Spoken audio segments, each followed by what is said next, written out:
নাহিদ ইসলাম এই সরকারের প্রতিনিধি ছিলেন 6 মাস। তারা তখন কি করেছেন, 7 মাস কি করেছেন? এখনো দুজন আছেন। তারা কি করছেন বসে?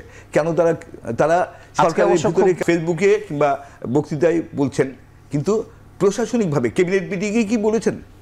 আমরা কোথাও দেখিনি যে উপদেষ্টা পরিষদের বৈঠকে মাহফুজ আলম এবং আসিফ মাহমুদ 2 উপদেষ্টা এই দাবি করেছেন, এবং তারা সরকারের পক্ষ থেকে কোনো প্রস্তাব আনার জন্যে, সরকারের পক্ষ থেকে আইনগত পদক্ষেপ নেওয়ার জন্যে, সরকারের পক্ষ থেকে অ্যাটর্নি জেনারেলকে নির্দেশনা দেওয়ার জন্যে বা আইসিটি যে চিফ প্রসিকিউটর তাদের নির্দেশনা দেওয়ার জন্য যে আপনারা এই বিষয়ে মামলা করেন এবং এই বিষয়ে একটা আইনগত প্রক্রিয়ায় যান, সেই ধরনের কোনো নির্দেশনা কি সরকারের দিক থেকে এসেছে?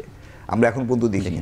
তো এই বিষয়গুলো কিন্তু আমাদের হতাশ করছে, এবং বাস্তবতা হচ্ছে যে মানুষ যে আশা করেছিল যে এত হত্যাকাণ্ডের পরে, এত নির্যাতনের পরে আওয়ামী লীগের বিরুদ্ধে, মানে নিঃসন্দেহে ব্যক্তি এবং প্রতিষ্ঠান দুটো আলাদা সত্তা, এটা আমরা সবাই বুঝি। ব্যক্তি হিসেবে আওয়ামী লীগের শেখ হাসিনা থেকে শুরু করে আওয়ামী লীগ ক্ষমতায় থেকে গণহত্যা সহ এত অপকর্ম করলো। আওয়ামী লীগের বিরুদ্ধে আজকে পর্যন্ত একটা মামলা এই সরকার করেনি, কোনো রাজনৈতিক দলও করেনি। ব্যক্তি হিসেবেও তো মামলা করা যায়, অনেক মামলাই ব্যক্তি হিসেবে হয়েছে। এনসিপির আজকে যারা নেতা, যারা খুব সোচ্চার, নাহিদ ইসলাম সহ, তারা তো মামলায় যেতে পারেন, তারা তো আইনগত পদক্ষেপ, সেখানে তারা কোনো আইনগত পদক্ষেপ নিচ্ছে না, কোনো প্রশাসনিক পদক্ষেপ নিচ্ছে না, শুধু মাঠের কি এখন যেহেতু দাবি জোরালো হচ্ছে, এখন কি আসলে নিষেধের পক্ষে কিনা বিএনপি? মানে আর কোনো দ্বিধা নেই, স্পষ্টভাবে কি আসলে এই দাবির? আপনি যদি প্রশ্নটা এমন করে বলতেন যে ডক্টর মোহাম্মদ ইউনূস কি নিষিদ্ধের পক্ষে, না, তার আলোচনাটা ভালো হতো। সরকার গণঅভ্যুত্থানের জিস একেবারেই চূড়ান্ত যে ব্যাপার, সেটি হচ্ছে ডক্টর মোহাম্মদ ইউনূস। না, উনি বিপক্ষে বলার পরেও আসলে এই আন্দোলনটা আরো জোরালো হলো, কথা জোরালো হলো। এখন আবার দেখছি সবাই আবার একমত হচ্ছে। এখন আবার মনে হচ্ছে যে ডক্টর মোহাম্মদ ইউনূসের বিপক্ষে সবাই কথা বলছে। ওনাকে আনতে আমরা 4 দিন অপেক্ষা করেছিলাম, এত হালকা করে নিচ্ছেন কেন? আচ্ছা, তিনি জনগণের লোক না, তিনি নিজে দাবি করছেন ছাত্রদের তিনি সরকারের প্রধান হয়েছেন। ছাত্ররা এখন দাবি করার পরও তিনি বলছেন এটা তো আপনার পার্টি প্রধান, আপনার মহাসচিব এই সিদ্ধান্ত নিয়েছে, কিন্তু ডক্টর মোহাম্মদ ইউনূস সাহেব নেই, বিপক্ষে নিয়েছেন। তাহলে পরে এই ক্ষেত্রে বক্তব্যটা কি? তাহলে তো আসামি হিসাবে তো বিএনপি আসে না, এনসিপিও আসে না, এমনকি যারা এখন নিষিদ্ধ চাচ্ছে তারা কেউ আসে না। তাহলে প্রশ্ন হচ্ছে, বাংলাদেশের সেন্টিমেন্টে শেখ মুজিবুর রহমান একটা ডিকটেটর ছিল, এক দলের নেতা ছিল। সেও একটা সময় পার্লামেন্টে দাঁড়িয়ে বলেছিল এই দল দিয়ে কিচ্ছু হবে না, এ চোর বাটপার লুটেরা আওয়ামী লীগ। এটা আমি 75 আগে যখন বাকশাল গঠন 4th সংশোধনের আগের কথা বলছি, সে বাতিল করেছিল, প্রথম না দ্বিতীয়। আর পাকিস্তানিরা প্রথম বাতিল করেছিল যখন এরা ভারতে আশ্রয় নিয়েছিল, এটা পাকিস্তানিদের বক্তব্য ছিল মুক্তিযুদ্ধকালীন সময়। তৃতীয়, এখন যে জায়গায় এসছে সেটি কিন্তু যারা বাতিল নিষিদ্ধ চাচ্ছে, এটা কিন্তু তারা তাদের কারণে চাচ্ছে না, এই দলটি প্রমাণ করেছে, হাসিনাই প্রমাণ করেছে কি ভয়ঙ্কর একজন মানুষ সে। এই দলটা কত ভয়ঙ্কর একটা দল, এটা কিছে হাসিনা নিছে, তার মন্ত্রী পরিষদ, তার পরিবার নিছে।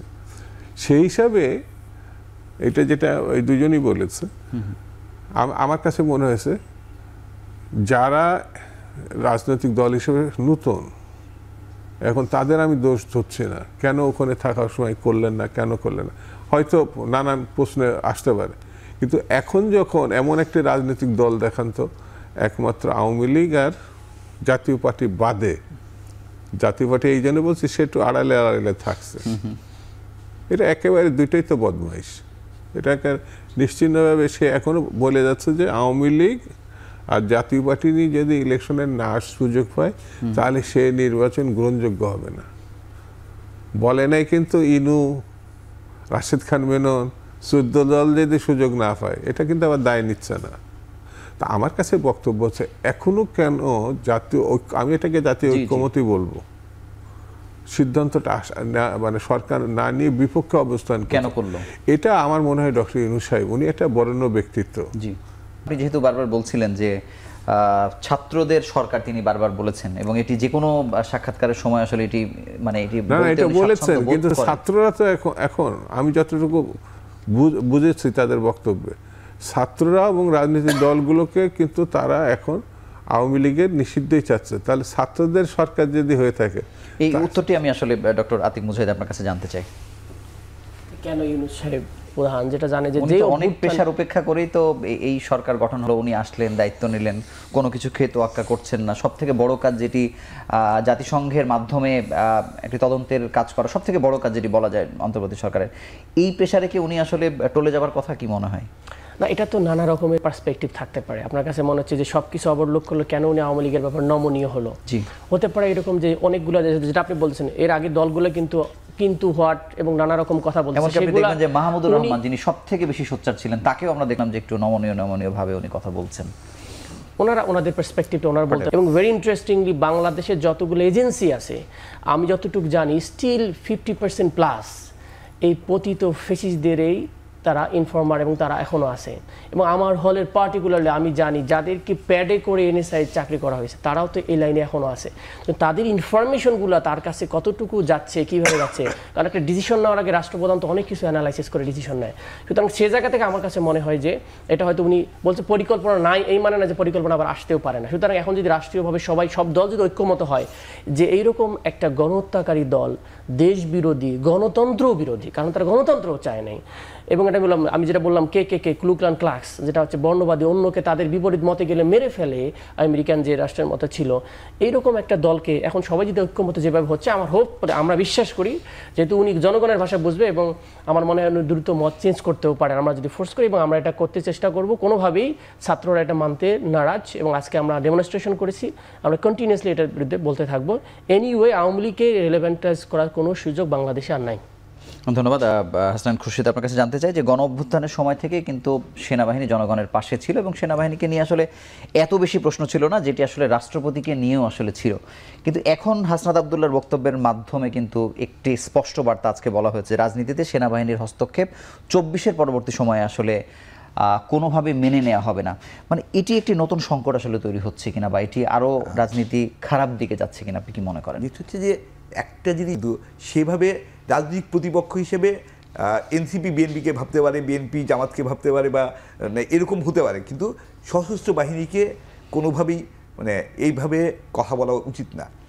সশস্ত্র বাহিনী নিঃসন্দেহে বাংলাদেশের গৌরব এবং বাংলাদেশের অসম্ভব শক্তিশালী ভরসার জায়গা। তবে সেটি আসলে বিগত 15 বছরে নষ্ট করা হয়েছে নানাভাবে, নিঃসন্দেহে নষ্ট করা হয়েছে, প্রত্যেকটি প্রতিষ্ঠানকেই নষ্ট করা হয়েছে। রাজনৈতিক দল নিষিদ্ধের বিষয়টা পৃথিবী কিন্তু এবারই প্রথম না। আমরা যদি একদম অন্যদিকে যাই, হিটলারের তো বিশাল রাজনৈতিক দল ছিল, জার্মানিতে তার দল অলমোস্ট একক নেতৃত্ব ছিল। হিটলারের দ্বিতীয় বিশ্বযুদ্ধের পর হিটলারের দল কোথায়? সে দল নিষিদ্ধ হয়েছে। মুসোলিনির দল নিষিদ্ধ হয়েছে। সাম্প্রতিক দশকগুলিতে যদি আমরা দেখি, ইরাকের সাদ্দাম হোসেনের বাথ পার্টি নিষিদ্ধ হয়েছে। সো গণহত্যার সাথে বা এই ধরনের গণনির্যাতন, নিপীড়নের সাথে জড়িত অনেক রাজনৈতিক দল নিষিদ্ধ হওয়ার ইতিহাস পৃথিবী জুড়ে আছে।